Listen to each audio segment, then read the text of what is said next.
Welcome back my channel. आज हम 6 class के फर्स्ट चैप्टर के बारे में जानेंगे। तो हमारा पहला चैप्टर का नाम है भोजन, यह कहाँ से आता है। तो चलिए शुरू करते हैं। तो इसमें बताया गया है कि आज आपने अपने घर में क्या खाया। पता लगाइए कि आपके दोस्त क्या खाए हैं। क्या आपके कल और आज एक ही प्रकार के भोजन लिया था। तो इन तीनों को काम अपने घर में कर सकते हैं। पता लगाइए पहले कि हम आज घर में क्या खाए हैं।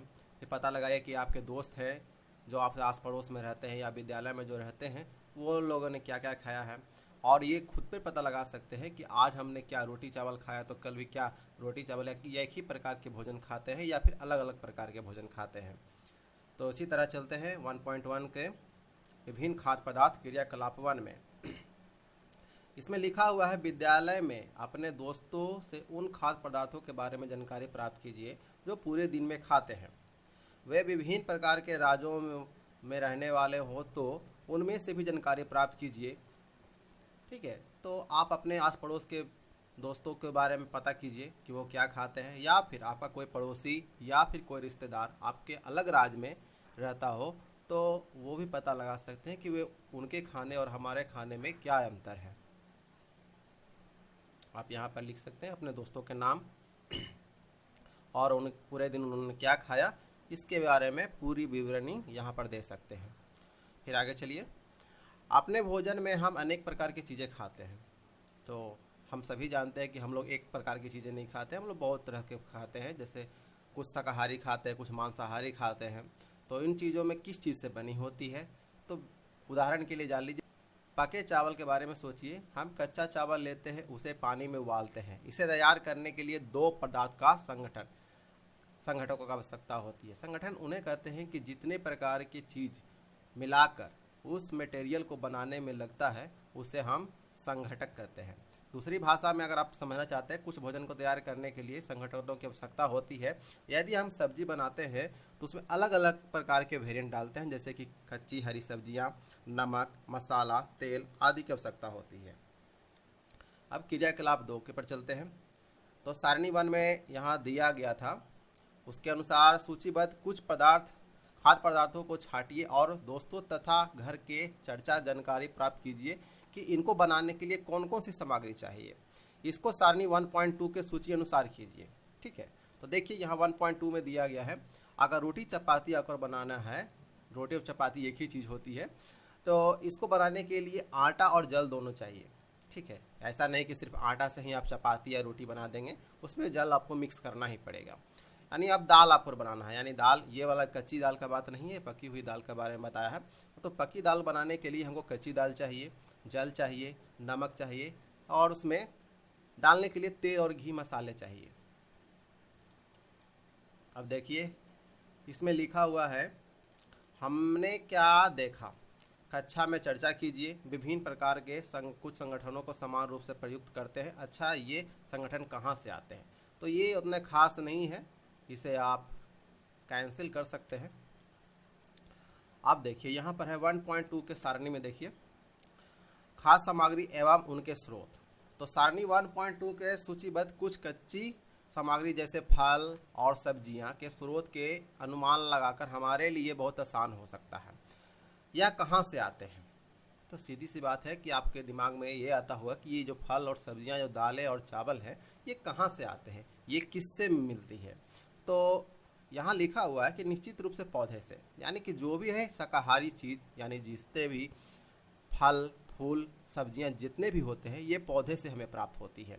गेहूं और चावल का क्या स्रोत है, ये क्वेश्चन है, बहुत अच्छा। इसमें कहा था ये भी गेहूं और चावल भी जो होते हैं ये पौधे से प्राप्त होते हैं। और कुछ भाग यहाँ पर इम्पोर्टेंट है, इसको नोट्स कर लीजिएगा।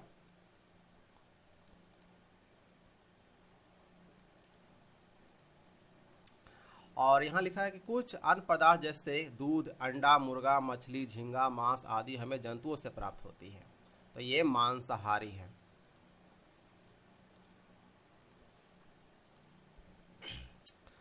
क्रियाकलाप 3 में आते हैं। आइए हम पूर्व सूचीबद्ध खाद्य पदार्थों एवं उनके संगठनों का स्रोत जानने का प्रयास करें। कुछ उदाहरण 1.3 में दिए गए हैं, कुछ और उदाहरण इस सूची में जोड़िए। यानी कि 1.3 में कुछ आपको दिया हुआ है और इसमें कुछ आपको खुद से जोड़ना है। ठीक है, ये चित्र आप देख सकते हैं। ये शाकाहारी पौधे खेत में उगते हैं, यानी पौधे के रूप में, और इनके पक जाने के बाद, इन्हें पैकिंग करने के बाद एक जगह से दूसरे जगह गोदामों में पहुंचा दिया जाता है। तो खाद में यहाँ देखिए सारणी में है, खाद मद है, कच्ची सामग्री है, स्रोत है। ये इडली जो है एक साउथ इंडियन फूड यानी दक्षिणी भारत में बनाया जाने वाला एक फेमस फूड है। तो इसको बनाने के लिए हमें क्या क्या चीज़ की ज़रूरत पड़ती है? तो चावल जो पौधे से प्राप्त होती है, उड़द की दाल ये भी हमें पौधे से प्राप्त होती है, नमक ये समुद्र से हमें प्राप्त होता है, समुद्र के खारे पानी से बनाते हैं हम लोग, जिसको हम NaCl के नाम से भी जानते हैं। जल ये हमें कुएं, नल, मोटर्स जो अंडरग्राउंड मोटर्स होते हैं उसके थ्रू प्राप्त किया जाता है। फिर है चिकन करी एक नॉनवेज फूड है। इसको बनाने के लिए हमें कच्ची सामग्री में चिकन, मसाला, तेल, घी और जल चाहिए। और ये चिकन है जो जंतु से प्राप्त होता है, मसाला जो पौधे से प्राप्त होता है, और तेल और घी पौधे और जंतु दोनों से होते हैं। जो तेल पौधे से प्राप्त होते हैं, ठीक है, उसे वेजिटेटिव ऑयल कहते हैं, और ये जो जंतुओं से प्राप्त होते हैं उसे नॉन वेजिटेटिव ऑयल भी कहते हैं। अब है खीर। अब खीर तो आप सभी ने खाया ही होगा। तो जानिए कि इसमें कच्चे पदार्थ की ज़रूरत पड़ते हैं, दूध, चावल, चीनी। और ये दूध जंतुओं से प्राप्त होता है, यानी गाय, भैंस, बकरी किसी का भी आप ले सकते हैं। चावल पौधे से प्राप्त होती है, और चीनी भी जो गन्ना, वो ऑफकोर्स वो पौधे से ही होता है। तो आगे चलते हैं। क्रियाकलाप 3 में हम क्या निष्कर्ष निकालते हैं? पौधे विभिन्न प्रकार के संगठनों, अन्न, सब्जियों, फल आदि का स्रोत है। पौधे से जंतुओं से हमें दूध, मांस, अंडे तथा अन्य जानता उत्पादन प्राप्त होते हैं। ठीक है, गाय, बकरी, भैंस दूध देने के कुछ समान पशुएं हैं। दूध एवं विभिन्न दूध सामग्री जैसे मक्खन, अंडा, घी जो भी होते हैं, ये सब जंतुओं से प्राप्त होते हैं। ठीक है, तो यहाँ से फिर से बता देते हैं हम आपको। इसमें है कि पौधे से विभिन्न संगठन जैसे अन्न, सब्जी, फल इत्यादि स्रोत मिलते हैं। ये पौधे से हमें मिल गया। जंतुओं से हमें दूध, मांस, अंडा और उत्पाद प्राप्त होते हैं।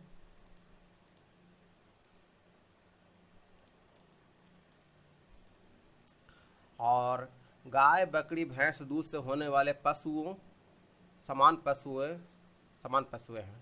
ठीक है, ये यहीं में आते हैं। और दूध से विभिन्न प्रकार के उत्पादन किए जाते हैं, जैसे मक्खन, घी, पनीर, दही उपयोग संसार के प्रत्येक क्षेत्र में किया जाता है।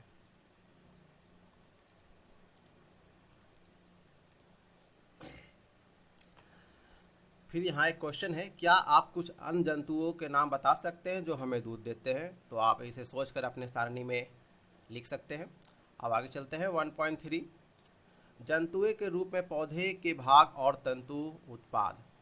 यानी कि अब हम पौधे के बारे में पढ़ेंगे, जिसमें कि पौधे के किस भाग को हम खाते हैं और कौन कौन से भाग को खाते हैं। तो पौधे हमारे भोजन का एक मुख्य स्रोत है। हम पौधे के कौन कौन से भाग का उपयोग खाद्य पदार्थ के रूप में करते हैं? हम पत्तियां वाले अनेक सब्जियां खाते हैं। कुछ पौधे के फलों को भोजन के रूप में खाते हैं। कभी हम जड़, कभी तना, तो कभी पुष्प भी भोजन के रूप में खाते हैं। कभी आपके सीताफल, जिसे काशी फल के नाम से भी जाना जाता है, के फलों को चावल की पिट्ठी में डुबोकर व तलकर पकोड़े बनाकर खाया जाता है। इसका कुछ पौधे में 2 प्रकार के भाग भी खाए जाते हैं। ठीक है, 2 से अधिक भी खाए जाते हैं। उदाहरण के लिए सरसों ले लीजिए। सरसों के हम बीज से तेल भी निकाल लेते हैं और सरसों का हम साग भी खाते हैं। उसी तरह दलहन में जैसे खेसारी के पौधे होते हैं, खेसारी का हम पत्ते का साग भी खाते हैं और उसका हम दलहन भी बनाते हैं।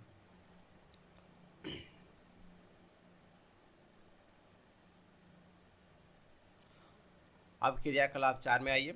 सारणी 1.3 के सूचीबद्ध सभी खाद्य पदार्थों में से उन संगठनों को छांटिए जिनका मुख्य स्रोत पौधे हैं। ये पौधे के किन भागों को से प्राप्त होते हैं? इन खाद्य पदार्थों के पौधों को सारणी में 1.4 में सूचीबद्ध बनाइए। अब बैगन का भरता, तो वही बात है, संगठन स्रोत क्या होता है? बैगन है, मिर्च मसाले के रूप में कोई अन्य भी हो सकते हैं। पौधे के कौन सा भाग खाते हैं? तो फल, बैगन फल है, मिर्ची भी फल ही है। फिर उसके बाद ये तेल है, मूली है, ये भी, ये क्या है? बीज से बनते हैं। ठीक है, ये जो तेल होते हैं जो बीज से, मूंगफली जो ग्राउंड नट बोले जाते हैं, ये भी एक, इनसे भी तेल निकलते हैं, सरसों से तेल निकलते हैं, सोयाबीन से तेल निकालते हैं। अब बाकी ये रूट 3 में आप कोई नया सोचकर, जैसे कि कोई कोई भी आप खाद्य पदार्थ बनाएं, उसमें जो प्राप्त होने वाले या फिर मिलाने जाने वाले सामग्री को यहाँ लिस्ट पे लिखें, और वो किस पौधे के किस भाग से मिलता है इसे यहाँ पर आप लिखें। यहाँ पर एक बहुत बेहतरीन बात बताई गई है कि जब भी आप प्रयोग करें तो आसपास के अनजान पौधों को देखने के लिए परीक्षण न करें। वे खाने योग्य कभी कभी पौधे विषैले होते हैं। कभी कभी होते हैं कि हम लोग किसी चीज़ की ज़्यादा जानकारी के लिए हम पौधे को टेस्ट करने लगते हैं। ये पौधे कभी कभी हमारे लिए हानिकारक भी होते हैं, इसीलिए इस चीज़ का सावधानी रखें। जिस पौधे के बारे में आपको पूरी जानकारी ना हो उसको आप ना खाएं।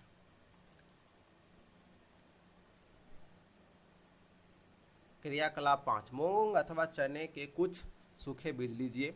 आप इनमें से कुछ बीजों को जल से भरे एक पात्र में डाल दें तथा एक दिन के लिए छोड़ दीजिए। अगले दिन जल को पूरी तरह निकाल दें और बीजों को गिलास में रहने दें। इन्हें एक गीले कपड़े से लपेट कर रख दीजिए। अब आप इन बीजों को कुछ परिवर्तन देखिएगा। क्या एक छोटी सी सफ़ेद संरचना बीज से बाहर निकल आती है? यदि हाँ तो बीज अंकुरित हो गए हैं। ठीक है, यदि नहीं तो बीजों में पानी से धोएं, पानी से धोकर निकालें, गीले कपड़े से ढककर अगले दिन के लिए उन्हें छोड़ दें। देखिए, आप सभी जानते हैं कि मूंग और चना अब जो कॉमन आपको घर में मिल जाता है, उसे आप पानी में एक दिन के लिए भिगो दें, फिर उसे निकाल कर एक सूखे कपड़े में या फिर गीले कपड़े में उसे बांध दें। उसके 1 या 2 दिन बांधने पर उसमें से देखिए कि वो जो चने और मूंग है जो अंकुरित हो जाते हैं। आप यहाँ फिर आगे बढ़िए। अंकुरों को सावधानी से धोकर आप इन्हें खा सकते हैं, ये उबाले भी जा सकते हैं। इनमें से कुछ मसाले मिलाने पर खाने में स्वादिष्ट लगते हैं। आपको पता होगा कि आप ट्रेन या फिर किसी ट्रेवल में जाते हैं तो मार्केट में आपको भींगे हुए चने आपको मिलते हैं, जिसे झाल मुड़ी के नाम से भी हम लोग जानते हैं, जो खाने में बहुत ही टेस्टी लगती है। उसमें बहुत सारे सामग्री, टमाटर, लेमू, मिर्च, बहुत सारे मसाले मिक्स करके बनाए जाते हैं। तो क्या आप जानते हैं कि शहद कहाँ से आता है या इसे कैसे प्राप्त किया जाता है? तो हम सभी जानते हैं कि शहद मधुमक्खी से के छत्ते से प्राप्त किया जाता है, जहाँ बहुत सारी मधुमक्खियाँ भिनभिनाती रहती है। मधुमक्खियाँ क्या करती है? मधुमक्खियाँ फूलों से मकरंद, जो मीठ मकरंद जिसे कहते हैं, जो फूल के मीठे रस होते हैं, उसे एकत्रित करती है और अपने छत्ते में भंडारित करती है, यानी कि स्टोर करती है। फूलों का मकरंद वर्ष में केवल कुछ ही समय आते हैं, अतः मधुमक्खियाँ इस मकरंद के भंडार कर लेती है ताकि पूरे वर्ष इसका उपयोग किया जा सके। हम इसे छत्तों से मधुमक्खी द्वारा भंडारित भोजन का शहद के रूप में उपयोग करते हैं। आप सभी जानते हैं कि शहद हमारे सेहत के लिए, इम्यूनिटी बढ़ाने के लिए बहुत ही ज़रूरी चीज़ है। अब 1.4 आते हैं, जंतु क्या खाते हैं? आप सभी को ये दिमाग में तो आते होंगे, चलिए ठीक है, हम लोग पौधों को खाते हैं, पौधे ज़मीन से भोजन प्राप्त करते हैं, प्रकाश संश्लेषण के थ्रू प्राप्त करते हैं। तो जंतु क्या खाते हैं? एक वैसे जंतु हम भी हैं, लेकिन हम लोग एडवांस जंतु में आते हैं, ह्यूमंस में। तो चलिए देखते हैं जंतु क्या खाते हैं। क्या आपके घर में कोई ऐसा पालतू पशु है जिसकी आप देखभाल करते हैं? एग्जाम्पल के लिए कॉमन से हमारे भारत में लोग ज़्यादा कुत्तों को ही पालते हैं, कुछ बिल्लियाँ भी पालते हैं, और दूध के लिए भैंस और बकरी और गाय को पालते हैं। फिर आपको यह जानकारी भी आवश्यकता होनी है कि आपका पालतू जानवर क्या खाता है। अन्य जंतु क्या खाते हैं? क्या आपने कभी गिलहरी, कबूतर, छिपकली, छोटे छोटे कीटों को खाते हुए देखा है? तो ऑफकोर्स आपने देखा होगा, तो उसे आप अपनी सारणी में लिख सकते हैं। तो देखिए, ये गिलहरी है, ये देखिए यहाँ से कुछ खा रही है, पता नहीं क्या खा रही है।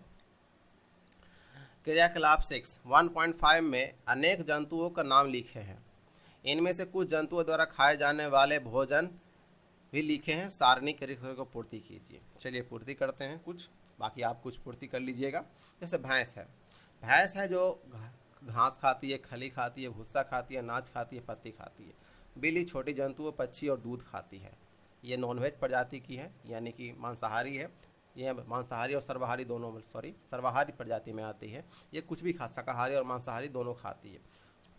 अब यहाँ पर चूहा एक सर्वाहारी जानवर में आता है, यानी छोटे जानवर में आता है। ये रोटी चावल मांस भी खाते हैं। शेर एक मांसाहारी पशु है, ये मांस, ये छोटे बड़े पशुओं का शिकार करता है। बाघ भी उन्हीं प्रजातियों में आते हैं। मकड़ी छोटे छोटे कीटों को अपने जालों में फंसाकर उसको अपना ग्रास बनाती है। छिपकली छोटे छोटे कीटों को। ये देखिए, गाय और भैंस दोनों ही लगभग एक ही प्रकार के भोजन खाते हैं। मनुष्य, आप सभी जानते हैं कि हम लोग आप क्या खाते हैं, रोटी सब्जी। हम लोग सर्वाहारी जानवर में आते हैं, यानी एक प्रकार के पशु में आते हैं, जो हम लोग दोनों तरह का खाना खाते हैं। कौवा, ये भी एक सर्वाहारी है। तितली फूलों से रस को परागण में करके ये भी मधुमक्खी की तरह ही अपना भोजन प्राप्त करती है। आगे चलिए, क्रियाकलाप 7 फिर से एक सारणी 1.5 को देखिए और इनमें जंतुओं को 3 वर्गों में विभाजित किया गया है। पहले वर्ग में केवल उन जंतुओं का नाम लिखा है जो केवल पौधे और पादप खाते हैं, जिन्हें हम शाकाहारी जंतु कहते हैं। हमने पहले भी आपको बताया है कि जो हरी पत्तेदार सब्जियां या फिर जो पौधे खाते हैं उन्हें शाकाहारी जंतु कहते हैं। यहाँ कुछ ऐसे जंतु हैं जो दूसरे प्राणियों को खाते हैं, ये दूसरे वर्ग में होते हैं। यानी कि जो सिर्फ जानवरों को खाते हैं, यानी मांस को खाते हैं, उसे दूसरी श्रेणी में यानी कि मांसाहारी जंतु कहते हैं। क्या आप कुछ ऐसे जंतुओं को जानते हैं जिनका भोजन पौधे और जंतु दोनों ही होते हैं? ये तीसरी वर्ग में होते हैं, यानी सर्वाहारी जंतु, जैसे कि बिल्ली है, कुत्ता है या फिर मनुष्य। ये हम लोग भी इसी सर्वाहारी में तीसरे कैटेगरी में हम लोग आते हैं। तो यहाँ पर ये तीनों के नाम लिख दीजिएगा। जैसे गाय शाकाहारी है, शेर मांसाहारी है, कौवा सर्वाहारी है। वैसे ही शाकाहारी में बकरी दे दीजिएगा, मांसाहारी में फिर बाघ दे दीजिएगा और सर्वाहारी में हम लोग को अपना दे दीजिए, यानी मनुष्य के बारे में दे दीजिए। फिर आगे, क्या जानते हैं कि हम में से बहुत सारे लोग ऐसे हैं जो पर्याप्त भोजन नहीं मिलता। ठीक है, क्योंकि सभी को पर्याप्त भोजन इसलिए मिलता क्योंकि हमारे देश में बहुत सारी गरीबी छाई हुई है। यानी यहाँ के जो अधिकतर मनुष्य हैं जो खेती पर निर्भर हैं। हम ऐसे उपाय खोजने की आवश्यकता है जिससे द्वारा देश से अधिक खाद्य उत्पादन किया जा सके। यही पर्याप्त नहीं होगा, बल्कि हमें ऐसे भी उपाय खोजने होंगे जिनसे यह सुनिश्चित हो सके कि यह भोजन हमसे प्रत्येक को आसानी से उपलब्ध हो सके। तो देखिए, संस्करण है, खाद है, मकरंद है, इस सब के बारे में। इस तरह ये पूरा का पूरा चैप्टर ख़त्म हुआ। देखिए, ये 5 पॉइंट दिए गए हैं, ये बहुत इंपॉर्टेंट पॉइंट्स हैं, इसे ज़रूर याद करें। भारत के विभिन्न प्रदेशों में खाए जाने वाले भोजन बहुत अधिक विविधता है। विविधता को हम लोग डाइवर्सिटी भी बोलते हैं।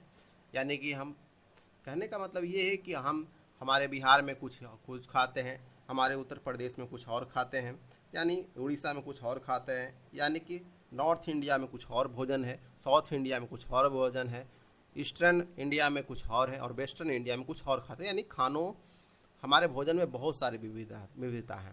हमारे भोजन के मुख्य स्रोत पौधे और जंतुएं हैं। यानी हम लोग 2 प्रकार के चीज़ों से हम अपना भोजन प्राप्त करते हैं, कुछ पौधे से, कुछ जंतुओं से, कुछ पौधे और जंतु दोनों से। जो जंतु केवल पादप खाते हैं उन्हें शाकाहारी कहते हैं। जो जंतु केवल जंतुओं को खाते हैं उन्हें मांसाहारी कहते हैं। जो जंतु पादप और प्राणी दोनों खाते हैं उन्हें सर्वाहारी कहते हैं। इसे आप हाईलाइट कर लीजिए। ये कुछ ज़्यादा है, डार्क हो गया। ठीक है, तो इस तरह से ये पूरे चैप्टर ख़त्म हो गया है। आप इसे सारे प्रश्न को आप हल कर लीजिए, बहुत आसान है, इसमें बताने की ज़्यादा ज़रूरत नहीं है। और हम अगले चैप्टर में आपसे मिलेंगे। तो तब तक के लिए धन्यवाद। अगर आप हमारे चैनल में नए आए हैं और हमारा वीडियो आपको पसंद आया तो इसे ज़रूर सब्सक्राइब और लाइक और कमेंट्स ज़रूर करें और बताएं कि आपको किन किन टॉपिकों पे आपको नोट्स चाहिए, मैं आपको उपलब्ध करवा दूंगा। तब तक के लिए धन्यवाद।